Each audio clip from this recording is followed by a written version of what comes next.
In a previous capsule, I mentioned about coaches who use training methods they don't master. And I use the Olympic lift as an example.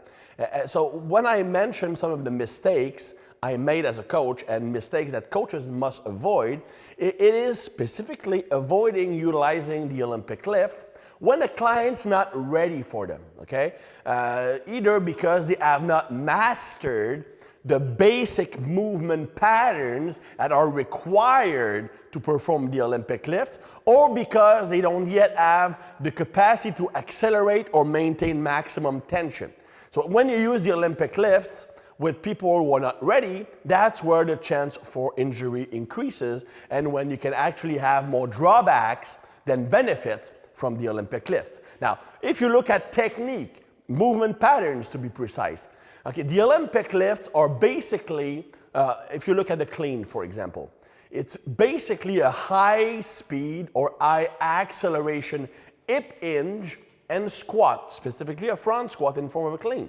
So if you have not mastered the hip hinge at controlled speed, so for example, a Romanian deadlift or a proper deadlift from the floor, then there's no way you're capable of doing that same movement pattern with high acceleration, right? I mean, if I cannot do a controlled hip hinge, why should I be able to do a fast hip hinge, which is a lot more difficult and more demanding?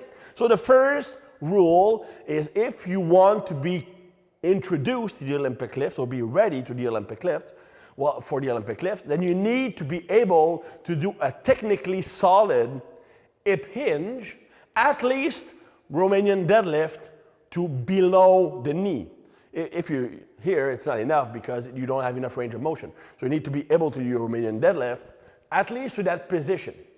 Okay? If you can't do that with at least your body weight, maintaining perfect position and perfect control, then you should not be introduced to the Olympic lifts.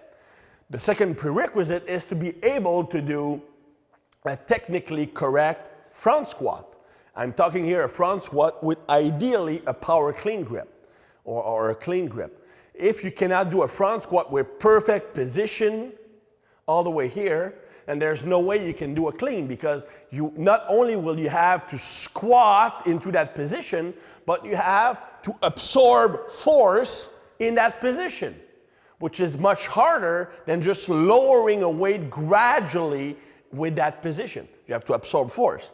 So you cannot be introduced to the Olympic lift if you cannot front squat or Romanian deadlift your body weight or close to it with good technique. With the front squat, especially with women, I allow for a bit more leeway, like 0.75 body weight on front squat, but really the important thing is more about perfect body position. The second thing would be to have the capacity to accelerate or jump, in that example, with perfect body position. If you ask someone to jump and their back caves in, their knees come in, then there's no way they have the right to do a power clean, which is a very explosive movement pattern with the lower body. So they need to be able to jump, maintaining perfect tension position. That's the first thing. Also, when they're squatting, if they can't maintain tension, you can see that this is not hard, then they can't do the power clean because they cannot maintain tension under load, which make the absorption of the Olympic lifts more dangerous. So only introduce the athletes or the client to Olympic lift variation if they can do Romanian deadlifts properly with perfect technique and front squat properly with good technique and maintain maximum tension and position when jumping and doing big compound movements. Otherwise, you risk injury or bad motor habits.